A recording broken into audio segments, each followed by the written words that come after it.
आगामी सिंहस्थ कुंभमेळ्याच्या पार्श्वभूमीवर त्र्यंबकेश्वर शहराचा सर्वांगीण विकास करण्यात येत असून वर्षभरात शहराचा चेहरा-मोहरा पूर्णपणे बदललेला दिसेल असा विश्वास कुंभमेळा मंत्री गिरीश महाजन यांनी व्यक्त केलाय।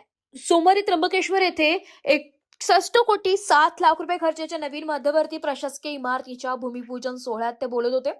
मंत्री महाजन म्हणाले की कुंभमेळ्यासाठी देश विदेशातून लाखो भाविक त्र्यंबकेश्वर येथे येणार आहेत।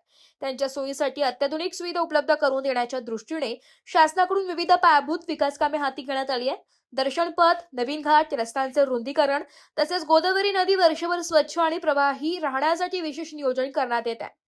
नवीन मध्यवर्ती प्रशासकीय इमारत 3 मजला अधिक 4 मजले असून सुमारे 10,401 चौरस मीटर बांधकाम क्षेत्राची असेल।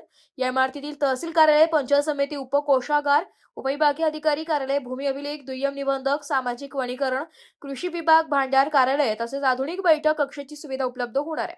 3 मजल्यावर वाहनतळाची व्यवस्था करण्यात येणार आहे। या प्रकल्पासाठी एकूण 61,07,00,000 रुपयांचा खर्च अपेक्षित असून त्यापैकी नाशिक त्र्यंबकेश्वर कुंभमेळा विकास प्राधिकरणाचे 46,57,00,000 रुपये तर ग्रामविकास विभागाने 14,50,00,000 रुपयांच्या निधीस प्रशासकीय मान्यता दिली आहे। या कार्यक्रमास खासदार राजाभाऊ वाजे, आमदार गोकुळ गीते, आमदार हिरामण खोसकर, विभागीय आयुक्त डॉक्टर प्रवीण गेडाम, जिल्हाधिकारी आयुष प्रसाद, विशेष पोलीस महानिरीक्षक संजय ऐनपुरे, पोलीस अधीक्षक डॉक्टर DS स्वामी यांच्यासह विविध विभागांचे अधिकारी, लोकप्रतिनिधी उपस्थित होते।